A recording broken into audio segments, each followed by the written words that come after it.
जय हिंद दोस्तों, आपके अपने यूट्यूब चैनल आरपी क्लासेस में आपका हार्दिक स्वागत है। आज हम पार्ट वन का दूसरा हिंदी का दूसरा पार्ट वर्णमाला के बारे में अध्ययन करेंगे। वर्णमाला के बारे में अध्ययन करेंगे। इसका पहला पार्ट जो है कि हिंदी का पहला पार्ट आप जो कि हिंदी के इतिहास के बारे में दिया गया है, आप खुद से पढ़ लीजिएगा। वर्णमाला को इंग्लिश में हम अल्फ़ाबेट कहते हैं। वर्णमाला में सबसे पहले हम भाषा पढ़ेंगे। भाषा क्या होती है? भाषा का अर्थ होता है बोलना। भाषा का अर्थ होता है बोलना।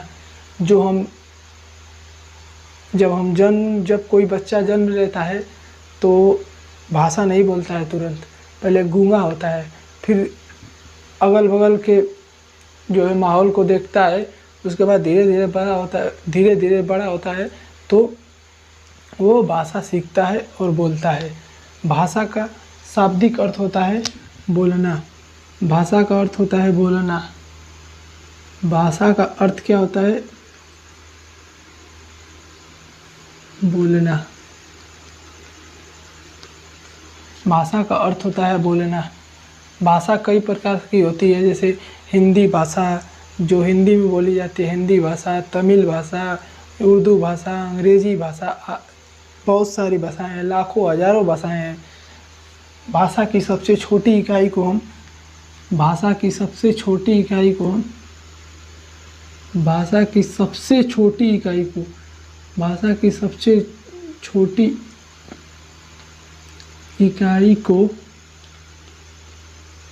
वर्ण या ध्वनि कहते हैं। भाषा की सबसे छोटी इकाई को वर्ण या ध्वनि कहते हैं। वर्ण या ध्वनि कहते हैं। भाषा की जो सबसे छोटी इकाई है उसे वर्ण या ध्वनि कहते हैं। जैसे भाषा से छोटा होता है कौन? भाषा से छोटा वाक्य। वाक्य से छोटा उपवाक्य। उपवाक्य से छोटा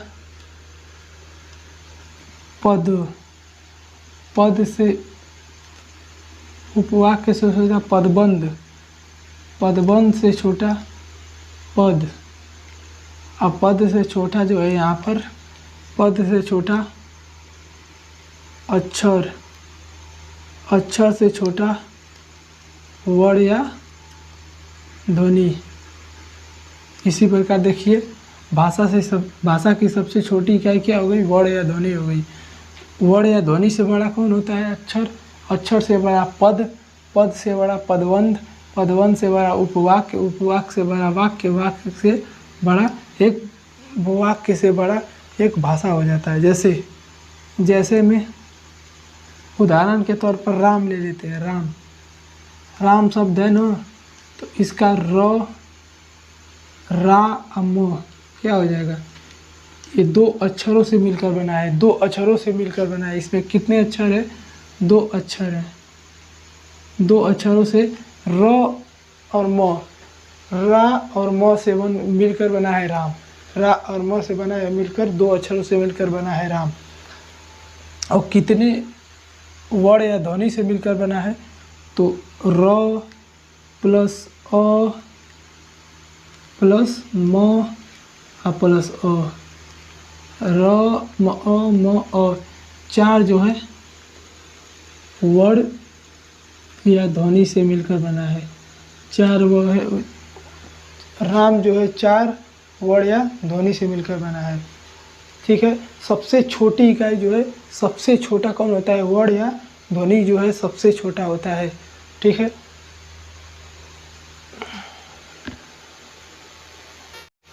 दोस्तों, अब हम समझते हैं वर्ण या ध्वनि। वर्ण या ध्वनि के बारे में अब सबसे पहले हम वर्ण या ध्वनि के बारे में समझते हैं। वर्ण क्या होता है? जो भाषा की सबसे छोटी इकाई को हम वर्ण या ध्वनि कहते हैं। भाषा की सबसे छोटी इकाई को हम वर्ण या ध्वनि कहते हैं।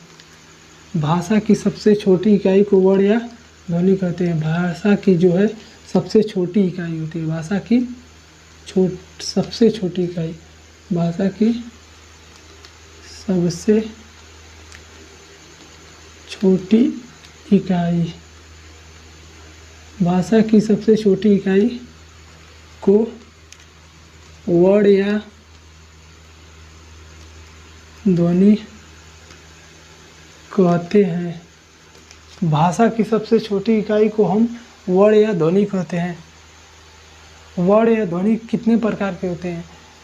लिखने के आधार पर वर्ड या ध्वनि, या उच्चारण के आधार पर और लिखने के आधार पर वर्ड या ध्वनि। तो उच्चारण के आधार पर वर्ड या ध्वनि, उच्चारण के आधार पर वर्ड या ध्वनि 45 होते हैं। उच्चारण के आधार पर उच्चारण के आधार पर जो है वर्ड या ध्वनि 45 होते हैं। वर्ड 45 होते हैं, जिसमें जो है 35 व्यंजन होता है और प्लस 10 स्वर होता है। उच्चारण करेंगे आप तो इसके आधार पर वर्ड कितने होते हैं? 45 होते हैं, जिसमें 35 व्यंजन और 10 स्वर होते हैं। लेकिन लिखने के आधार पर जो है, लिखने के आधार पर, लेखन या लिखने के आधार पर वर्ड जो है 52 होते हैं। लिखने के आधार पर वर्ड कितने होते हैं? 52 होते हैं, जिसमें 13 स्वर ले लीजिए और 35 व्यंजन ले लीजिए। 35 13 48 और प्लस 4 संयुक्त व्यंजन होते हैं। 4 संयुक्त व्यंजन होते हैं। 4 संयुक्त व्यंजन होते हैं। 4 संयुक्त व्यंजन होते हैं। अब इसमें बात करते हैं हम स्वर की।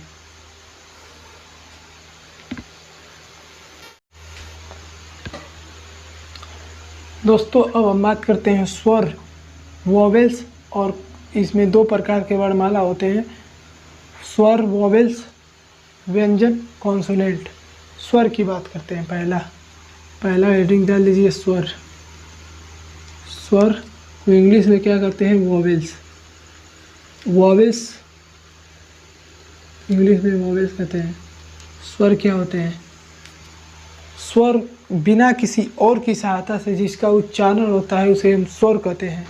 मतलब जो किसी और का सहायता नहीं लेता है, जो किसी और का सहायता नहीं लेता है वही स्वर है दोस्तों। जो किसी और का सहायता नहीं ले वो उसी को हम स्वर कहते हैं। जो उच्चारण में, बनने में किसी और का सहायता न ले उसे हम स्वर कहते हैं। जो बनने में किसी और का सहायता न ले उसे स्वर कहते हैं। ठीक, या एक और इसका परिभाषा हो सकता है कि स्वर उसे कहते हैं जो स्वर उच्चारण, मतलब जिसका उच्चारण जो है सरल हो, बिना किसी और की सहायता से जिसका उच्चारण सरल हो, बिना किसी और की सहायता से जिसका उच्चारण हो उसे हम स्वर कहते हैं। ठीक, बिना किसी और की सहायता से इसका उच्चारण होता है। स्वर का उच्चारण जो है बिना किसी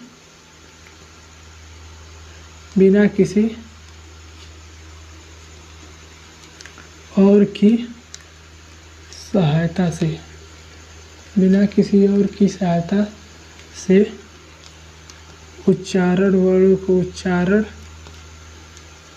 वर्णों को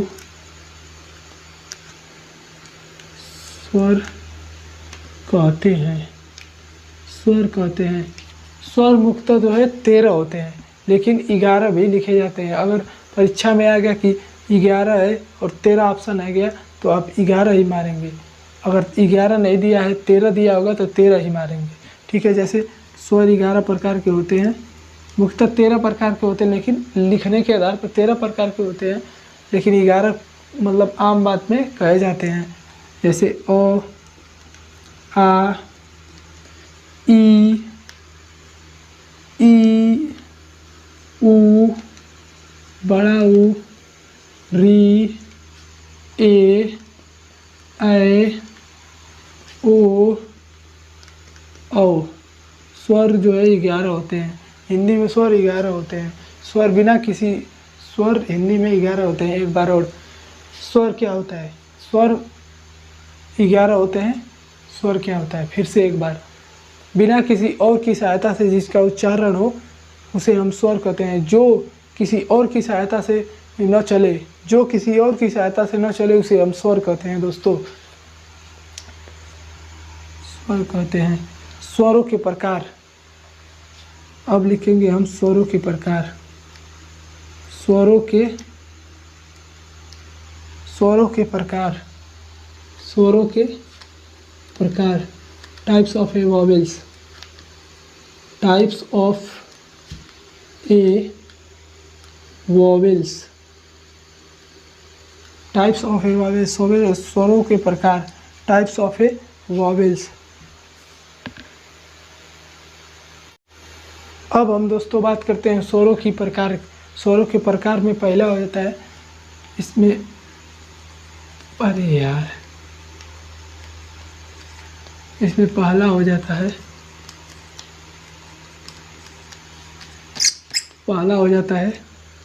इसमें पहला हो जाता है ह्रस्व स्वर। ह्रस्व स्वर। ह्रस्व स्वर क्या होता है? पहले ह्रस्व स्वर के बारे में हम समझते हैं। ह्रस्व स्वर। ह्रस्व स्वर जिसके उच्चारण में एक मात्र का समय लगे। समझ लीजिए, सेकेंडों का समय लगे, मतलब जिसे बोलने में कम से कम समय लगे उसे हम ह्रस्व स्वर कहते हैं। जिसे बोलने में कम से कम समय लगे उसे हम ह्रस्व स्वर कहते हैं, या जिसके उच्चारण में कम समय लगे। इसके उच्चारण में जो है, इसके उच्चारण में एक मात्र का समय लगता है, यानी इसके उच्चारण में एक मात्र का समय लगता है। इसके उच्चारण में एक मात्र का समय लगता है। इसके उच्चारण में जो है एक मात्र का समय लगता है। इसके उच्चारण में जो है ह्रस्व स्वर के उच्चारण में एक मात्र का समय लगता है, बहुत कम समय लगता है। जैसे उदाहरण ले लीजिए, अ के उच्चारण में बस, अ के उच्चारण में क्या है, एक मात्र का समय लगता है। अ के उच्चारण अ तोड़ा भी नहीं जा सकता है इसे, तो इसीलिए ये ह्रस्व स्वर है। अ छोटी ई को भी तोड़ा नहीं जा सकता है, एकदम तोड़ा नहीं जा सकता है, ये भी ह्रस्व स्वर हो जाएगा।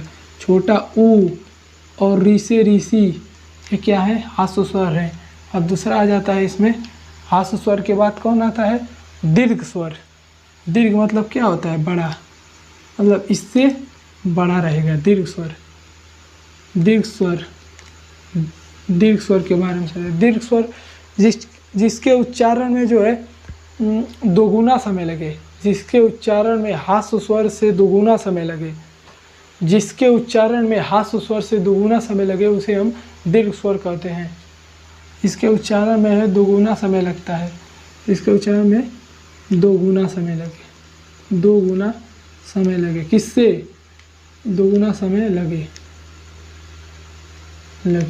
दोगुना समय लगे उसे दीर्घ स्वर कहते हैं। जिसके उच्चारण में दोगुना समय लगे उसे दीर्घ स्वर कहते हैं।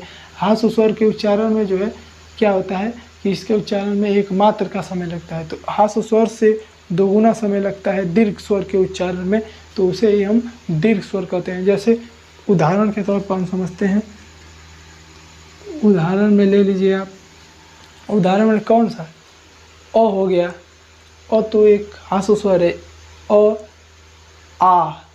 आ के बारे में समझते हैं। आ क्या है, दीर्घ स्वर है। क्योंकि अ प्लस अ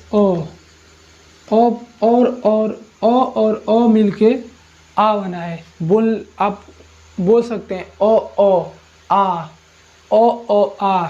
आ जो है एक दीर्घ स्वर है, क्योंकि इसमें ह्रस्व स्वर के दोगुना समय लग रहा है। देखिए एक ह्रस्व स्वर, एक और ह्रस्व स्वर, दो ह्रस्व स्वर मिलकर दीर्घ स्वर बना देते हैं, इसे हम दीर्घ स्वर कर देते हैं। देखिए अ प्लस अ, दो ह्रस्व स्वर मिलकर दीर्घ स्वर बना दिए, आ हो गया। अब बड़ी ई हो गया, बड़ी ई क्या है, एक दीर्घ स्वर है। बड़ी ई भी ई और ई से मिलकर बना है। देख लीजिए, ई और ई से मिलकर बड़ी ई बना है, इसलिए यह दीर्घ स्वर है। बड़ा ऊ और ऊ से मिलकर बन रहा है बड़ा ऊ, क्या है, ये दीर्घ स्वर है। ऊ और ऊ से मिलकर बन रहा है, इसलिए यह दीर्घ स्वर है। ऊ और ऊ से मिलकर बन रहा है, इसलिए ये क्या है, दीर्घ स्वर है। ऊ, ए क्या है, ए भी एक दीर्घ स्वर है, दीर्घ स्वर है क्योंकि इसमें भी ह्रस्व स्वर से दोगुना समय लगेगा। क्यों, देखिए अ प्लस ई क्या होता है, अ प्लस ई, दो ह्रस्व स्वर मिलकर क्या बनाते हैं, दीर्घ स्वर। अ प्लस ई क्या हो गया, दीर्घ स्वर। ए, ओ, औ क्या हो गए, सब दीर्घ स्वर हो गए। एक से एग्जाम्पल, इतना एग्जाम्पल हो गया इसका।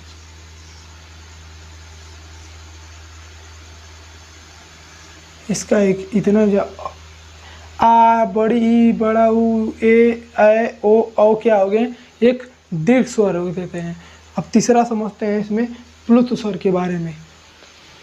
इसको नोट कर लीजिए आप लोग, बस समझने का प्रयास कीजिए, नोट कर लीजिए, स्क्रीनशॉट ले लीजिए। उसके बाद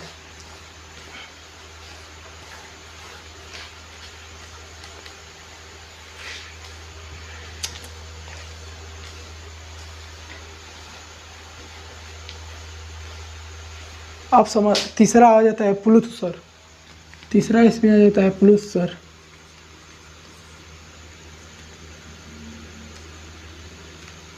प्लुत स्वर, प्लुत स्वर क्या होता है, प्लुत स्वर जिसके उच्चारण में जो है 3 गुना समय लगता है।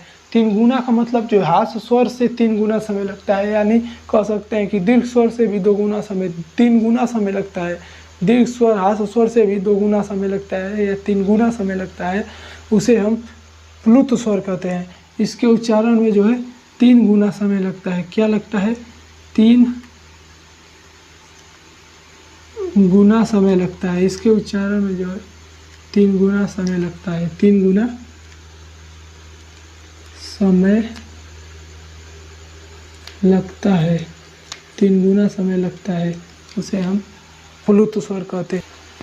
दोस्तों आप स्वरों का उच्चारण स्थान लिख लीजिए। स्वरों का उच्चारण स्थान, स्वरों का उच्चारण स्थान पहला हो जाएगा कंठ। इसमें कंठ बोलने के आधार पर स्वरों का उच्चारण स्थान। कंठ क्या होता है, कंठ, कंठ में जो है कंठ की सहायता से बोला जाता है। इसमें कंठ के से कंठ की सहायता से बोला जाता है। स्वरों का उच्चारण स्थान, स्वरों का उच्चारण स्थान कंठ की सहायता से बोला जाता है। जैसे अ, आ बोल कर देख सकते हैं आप, अ आ, ये कंठ है, आ कंठ की सहायता से बोला जा रहा है, इसलिए क्या हो जाएगा, कंठ हो जाएगा आ। ठीक है, तालु, इसमें तालु हो जाएगा, कंठ तालु। ई तालु की सहायता से ई, अब बोल कर देख सकते हैं यहाँ तालु है, ई तालु की सहायता से बोला जा रहा है। ई और बड़ी ई तालु की सहायता से बोला जा रहा है। अब आ जाता है ओष्ठ्य, ऊ और बड़ा ऊ और बड़ा ऊ जो है ओष्ठ्य की ऊ ओष्ठ्य की सहायता से बोला जा रहा है, इसलिए क्या हो जाएगा, ओष्ठ्य हो जाएगा। होठ से की सहायता से बोला जा रहा है, इसलिए ओष्ठ्य हो जाएगा, ओष्ठ्य हो जाएगा। ठीक, अब आ जाता है मूर्धन्य। मूर्धन्य में क्या होता है, री क्या है, मूर्धन्य की सहायता से री जो है मूर्धन्य की सहायता से बोला जा रहा है, इसलिए ये मूर्धन्य हो गया। अब दंतय, अरे मूर्धन्य हो गया। अब ए और ए की बात करते हैं। ए और ए को हम तोड़ते हैं तो अ प्लस ई मिलकर ए और ए बनता है। अ प्लस ई मिलकर क्या होता है, अ और ई मिलकर क्या होता है, ए बनता है। जैसे अ और ई मिलकर ए बनता है, अ और ई मिलकर क्या होता है, ए बनता है। तो अ क्या है यहाँ पर, अ ता कंठ है। ठीक है, और ई क्या है, ई तालु है, तो कंठ तालवय हो जाएगा, कंठ तालवय। ठीक, कंठ तालवय, कंठ और तालु से जो मिलकर बनता है उसे हम क्या कहते हैं, कंठ तालवय कहते हैं। ठीक है, फिर से एक बार, कंठ और तालु से जो मिलकर बनता है उसे हम कंठ तालव्य कहते हैं।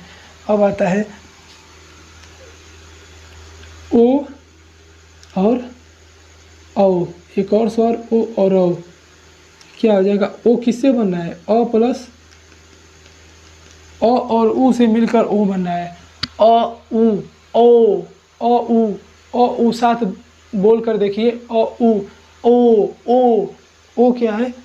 एक कंठ, अ क्या है? कंठ है, उ क्या है? ओष्ठ है, कंठ ओष्ठ है, क्या हो जाएगा? कंठ ओष्ठ है, कंठ ओष्ठ है, कंठ और कंठ ओष्ठ है, क्या हो जाएगा? कंठ ओष्ठ है। कंठ और ओष्ठ की होठ की सहायता से जो मिलकर बोला जाता है, दोनों को मिलाकर बोला जाता है, उसे हम कंठ ओष्ठ कहते हैं। ठीक है, समझ में आ गया?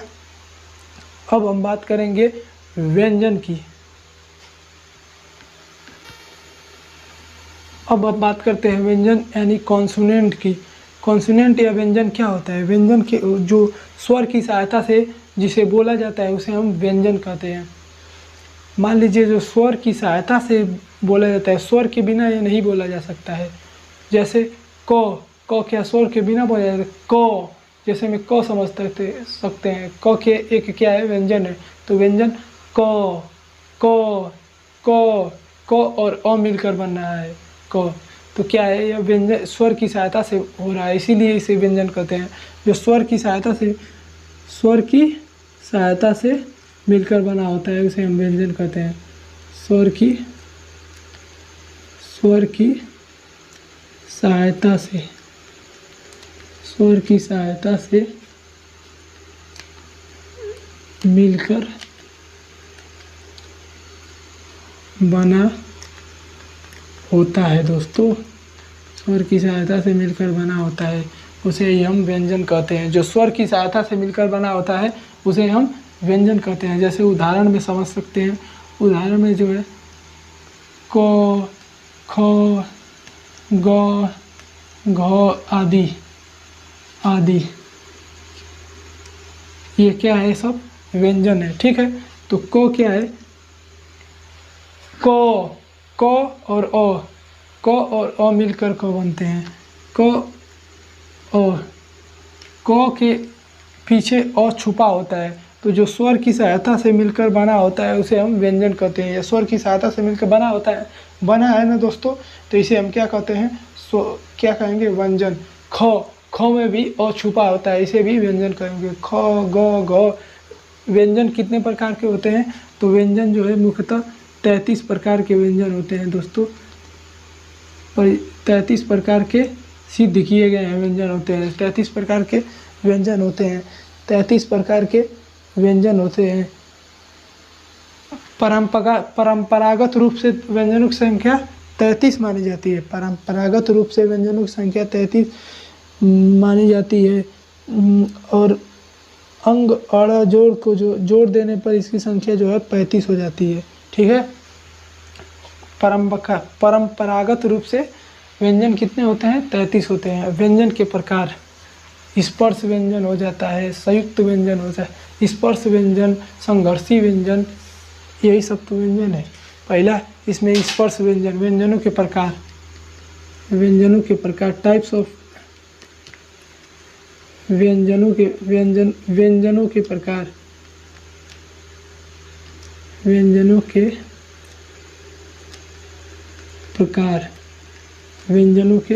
प्रकार, टाइप्स ऑफ ए कॉन्सोनेंट। पहला स्पर्श व्यंजन।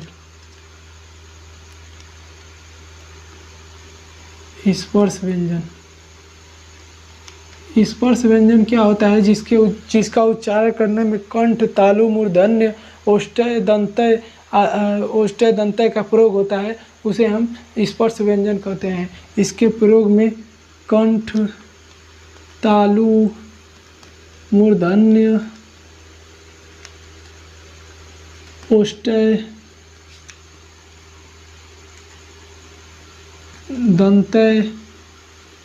दंतय का प्रयोग होता है।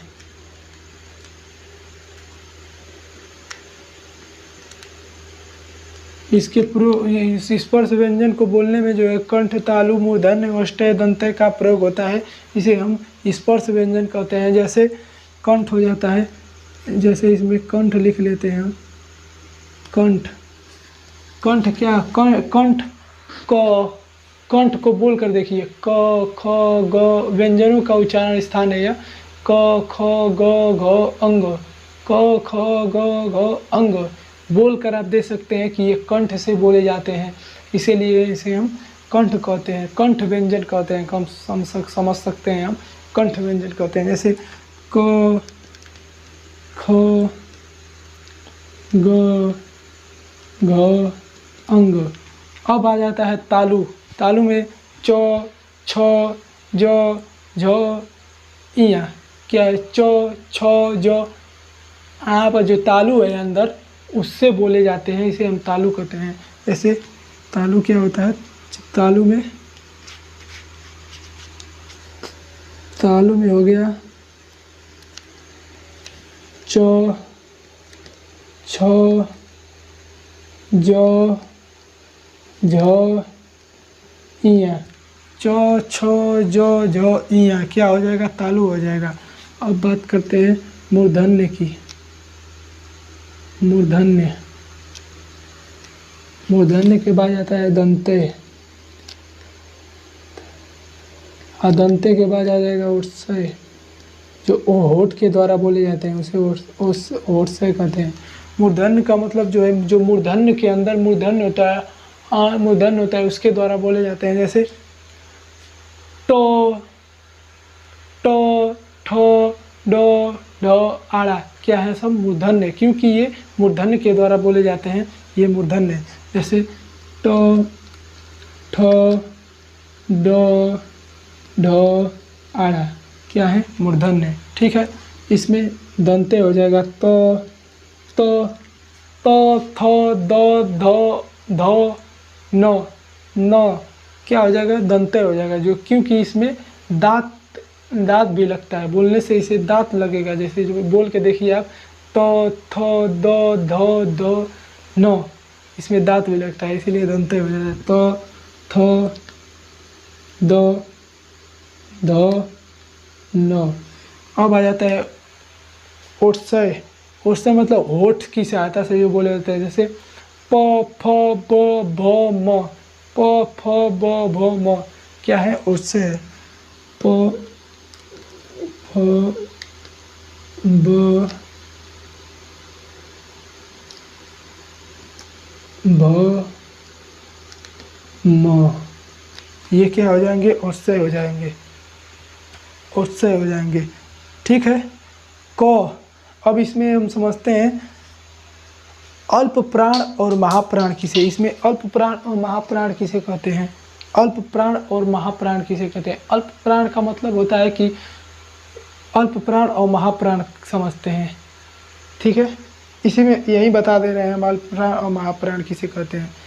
अल्प प्राण में जैसे अल्प प्राण क्या होता है, जिसे बोलने में जो है मुख से कम हवा निकलता है, उसे हम अल्प प्राण कहते हैं। इसे बोलने में क्या होता है, मुख से कम हवा निकले या इसे बोलने में कठिनाई न हो ज़्यादा, समझ सकते हैं आप। इसे बोलने में कठिनाई न हो या मुख से कम हवा निकले, उसे हम कंठ कहते, अरे उसे हम अल्प प्राण कहते हैं।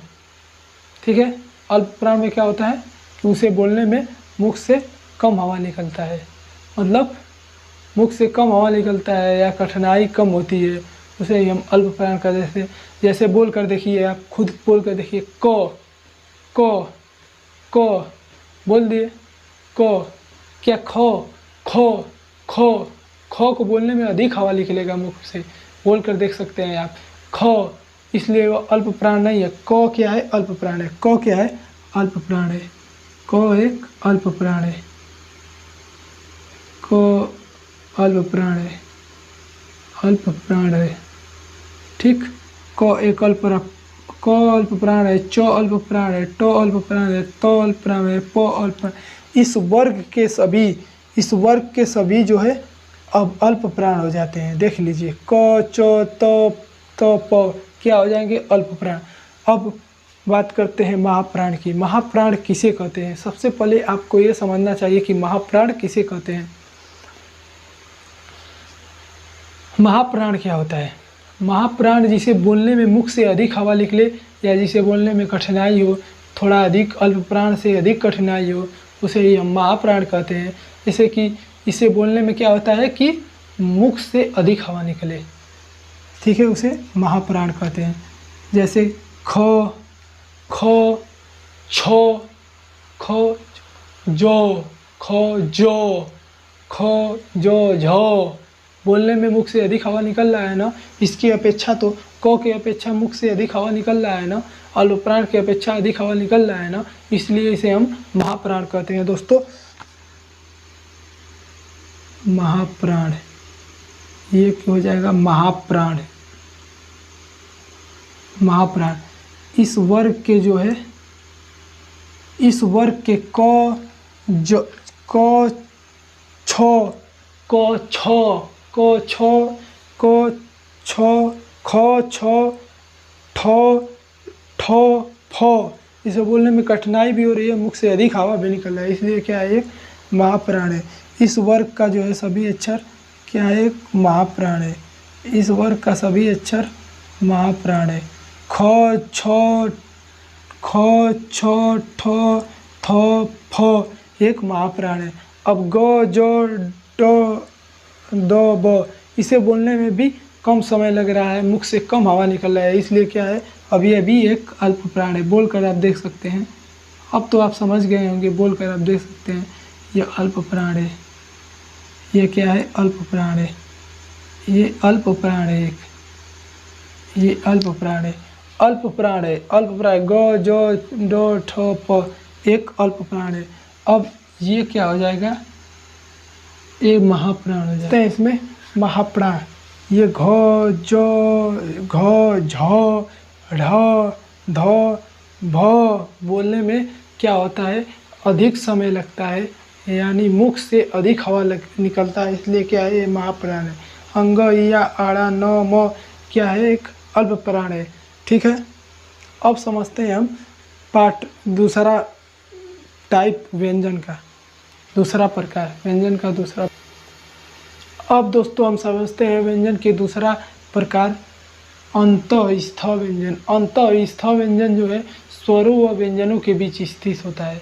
स्वरों व व्यंजनों के बीच जो स्थित होता है उसे हम अंतःस्थ व्यंजन बोलते हैं। इसे बोलने में यहाँ एक अंतरात्मा की तरह पूरा मन से, अंत से पूरा बोलेंगे आप।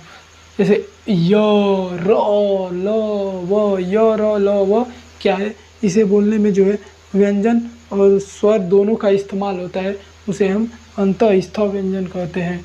जैसे अंतःस्थ व्यंजन कौन कौन से हैं? य, र, ल, व क्या है? एक य, र, ल, व अंतःस्थ व्यंजन है।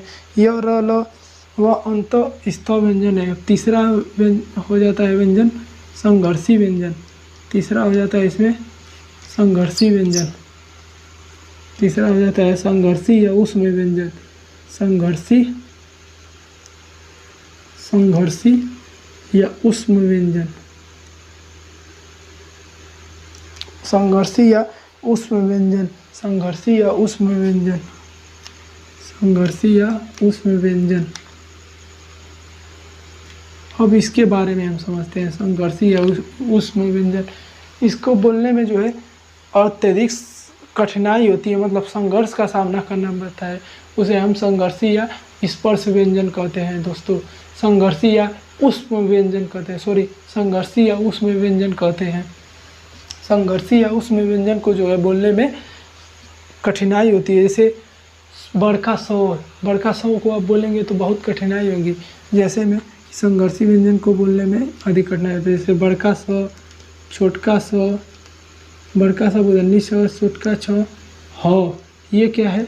चार क्या होते हैं? एक, ये एक संघर्षी व्यंजन है। इसको स, ह, इसको बोलने में संघर्ष का सामना करना पड़ता है, बहुत कठिनाई होती है, बहुत संघर्ष लगता है, इसे हम संघर्षी व्यंजन कहते हैं, ऊष्म व्यंजन कहते हैं। स, ह, ठीक है। अब इस अब एक होता है उत्क्षिप्त होता है, उत्क्षिप्त के बारे में भी लिख लीजिए। उत्क्षिप्त जो है, इसमें उत्क्षिप्त क्या होता है, उत्क्षिप्त जो है, उत्क्षिप्त में यहाँ अड़ा आता है, उत्क्षिप्त में अंग ये आता है, ये दोनों उत्क्षिप्त है। ठीक है, अब समझते हैं कैसे कैसे मिलकर बनता है। जैसे हो जाता है, को आप जानते हैं, किससे मिलकर बनता है, और र से मिलकर और र से मिलकर बनता है। आज्ञा किससे मिलकर बनता है, तो जो और यहाँ से आज्ञा मिलकर बनता है। परीक्षा में भी पूछ सकता है कि कैसे बनता है, तो र से मिलकर ज्ञान से कैसे बनता है, को और से मिलकर बनता है। ठीक है, इसको नोट कर लीजिएगा। र से ज्ञ जी जो और यहाँ से को और से मिलकर बनता है, को और से मिलकर को और से मिलकर बनता है, को और से मिलकर बनता है, को और से मिलकर क्या होता है, बनता है, को और से मिलकर क्या बनता है, बनता है, छतरी, से छतरी बनता है, को और से मिलकर से छतरी। और जो है किससे बनता है मिलकर, जो है और र से मिलकर बनता है, और र से मिलकर बनता है। दोस्तों, हिंदी वर्णमाला ख़त्म हो गया। आज ये मतलब आज ये जैसे कि मैं ऊपर में बताया हूँ इसको, अब इसके बारे में जो है पार्ट 2 में, पार्ट 1 है ये, इसमें जो है बस इसमें बस परिभाषा और क्या होता है, क्यों होता है, इस सब के बारे में बताया गया है। और अगले पार्ट 2 में जो है हम क्वेश्चन करेंगे जो परीक्षा में अक्सर पूछे जाते हैं, उन सब से संबंधित क्वेश्चन करेंगे। ठीक है, अगर आपको मेरा ये वीडियो अच्छा लगा हो तो चैनल को सब्सक्राइब कीजिएगा, लाइक कीजिएगा और बेल आइकन को ज़रूर दबाइएगा। ठीक है, नमस्कार दोस्तों।